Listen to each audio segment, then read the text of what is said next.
Untuk mengetahui perkembangan penanggulangan gempa di Sulawesi Barat, kita akan tanyakan langsung dengan jurnalis Kompas TV, Eki Muzakir di Mamuju, Sulawesi Barat. Eki, selamat pagi. Bagaimana data terkini korban dan juga dampak gempa? 24 jam warga sudah berada di pengungsian. Seperti apa mereka melewatinya, Eki? Ya, informasi dari BNPB yang kami terima dini hari tadi menunjukkan untuk korban meninggal dunia hingga saat ini tercatat ada 42 orang, 34 berada di Mamuju, sementara 8 lainnya berada di Majene, Sulawesi Barat. Sementara itu untuk korban pengungsian berada di beberapa lokasi pengungsian, salah satunya berada di Stadion Manakara yang tempat cukup banyak pengungsi, ada ratusan warga yang mengungsi di depan stadion, dan ini juga menjadi kekhawatiran karena memang mereka mengungsi dengan kondisi yang seadanya, dengan alas tidur yang seadanya pula. Nah, Menteri Sosial Tri Risma hari ini juga semalam sudah melakukan peninjauan untuk kemungkinan besar para pengungsi yang berjumlah ratusan orang di luar stadion Manakara ini kemungkinan besar akan dipindahkan ke dalam stadion dengan membangun sejumlah tenda-tenda darurat yang akan dibuat oleh Kementerian Sosial. Rencananya ada hampir 100 tenda yang akan dibangun, namun untuk tahap awal ini kemungkinan akan ada 20 lebih tenda yang akan dibangun sebagai langkah awal untuk memindahkan para korban gempa yang masih bertahan di luar Stadion Manakara. Apalagi saat ini kondisi cuaca di kota Mamuju juga ini tidak cukup baik untuk warga yang sedang mengungsi, Woro. Eki, artinya di sini masih terpusat di Stadion Manakara untuk tempat pengungsian dari korban gempa, atau ada lokasi lain yang nanti juga disiapkan untuk akhirnya disebar agar tidak terjadi kepadatan, begitu Eki? Dari percakapan atau informasi yang kami terima dari Menteri Sosial menyebutkan bahwa kemungkinan ada dua lokasi pengungsian yang cukup besar yang akan dibuat sehingga mereka bisa dikatakan terpusat, salah satunya di Stadion Manakara dan juga di Rumah Jabatan Gubernur Sulawesi Barat. Nah, dua lokasi inilah yang akan jadi pusat pengungsian ditempatkan. Di tempat tersebut, di dua tempat ini nantinya juga akan dibangun sejumlah fasilitas untuk memudahkan bagi para pengungsi, termasuk MCK dan juga dapur umum, sehingga mereka bisa mendapatkan makanan yang cukup dan juga peralatan MCK yang lebih baik, Oro. Gempa ini juga kemudian menyebabkan longsor, listrik padam. Kondisinya seperti apa? Artinya ketika ini semua tidak berjalan dengan baik, warga juga pasti kesulitan untuk mendapatkan air bersih, ya Ki?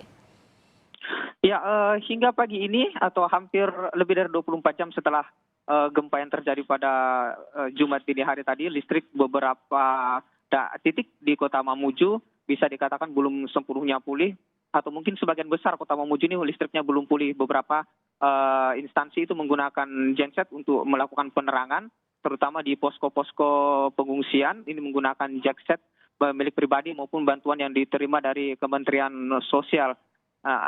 Sementara untuk air bersih juga sejauh ini belum jalan, sehingga warga juga masih berharap bantuan dan juga menampung air hujan untuk sebagai persediaan air bersih, Woro. Ada bantuan-bantuan yang sedang berjalan menuju ke Mamuju dan juga Majene dari Palopo, misalnya ada bantuan tenaga kesehatan dan juga logistik. Nantinya seperti apa pembagian, Eki? Apakah memang didistribusikan langsung oleh tim dan juga dibagi, artinya sudah dipetakan kemana-mana saja atau seperti apa? Menteri Sosial Ibu Risma menyebutkan bahwa kemungkinan besar akan ada dua titik lokasi posko utama masing-masing di Mamuju dan juga di Majene, sehingga distribusi bantuan ini bisa disalurkan secara merata untuk semua korban bencana di Majene dan juga di Mamuju, Sulawesi Barat ini. Untuk di Mamuju ada dua lokasi masing-masing di Stadion Manakara dan juga Rumah Jabatan Gubernur. Ini akan menjadi pusat pendistribusian daripada bantuan yang akan tiba dari berbagai pihak. Sementara untuk jumlah bantuan sendiri kami belum bisa mengkonfirmasi seberapa banyak, tapi informasi yang kami terima sudah cukup banyak bantuan yang sudah mulai berdatangan, namun memang beberapa masih terkendala karena akses jalan di beberapa titik, termasuk akses jalan dari Majene ke Mamuju ini yang belum sepenuhnya bisa diakses karena terputus akibat gempa yang terjadi pada Jumat dini hari kemarin, Woro. Yang saya juga mau tanyakan terkait dengan pasien di rumah sakit yang kemarin saat kejadian gempa mereka harus berada di luar karena khawatir ada gempa susulan dan kemungkinan itu juga dikhawatirkan oleh BMKG. Seperti apa penanganan pasien-pasien untuk mereka yang memang membutuhkan listrik, kemudian juga yang dikhawatirkan saat ini adalah COVID-19, Eki? Ya, sejauh ini memang dari data BNPB setidaknya ada 2 rumah sakit di Mamuju ini yang cukup besar yang mengalami kerusakan, masing-masing rumah sakit Mitra Manakara dan juga RSUD Mamuju yang bisa dikatakan tidak bisa digunakan untuk saat ini. Namun ada beberapa rumah sakit darurat yang disiapkan, masing-masing ada rumah sakit Bayangkara, rumah sakit RSUD Sulawesi Barat dan juga rumah sakit Kabupaten Mamuju. Ada 3 rumah sakit ini yang akan menjadi prioritas untuk penanganan bagi warga yang sakit maupun yang mengalami gangguan kesehatan sehingga mereka tetap mendapatkan pelayanan medis.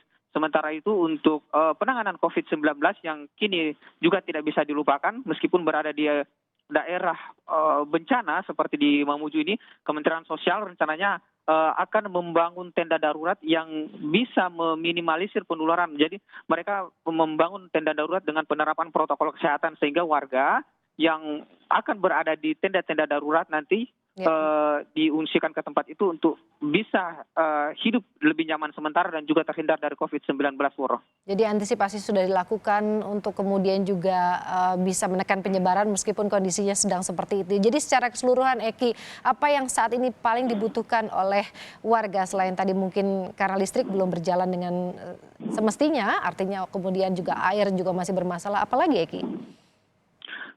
Sejauh ini yang kami pantau, terutama di lokasi pengungsian, kami sempat ke depan Stadion Manakara, salah satu lokasi pengungsian ini.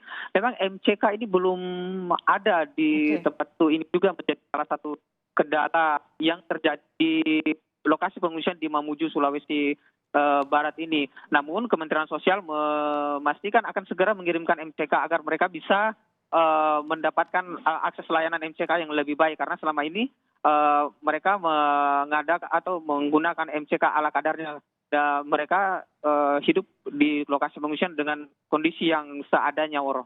Baik, jadi MCK air bersih itu yang menjadi highlight saat ini yang juga dibutuhkan oleh warga pengungsian gempa. Eki Muzakir, jurnalis Kompas TV, terima kasih atas laporan Anda dan selamat bertugas.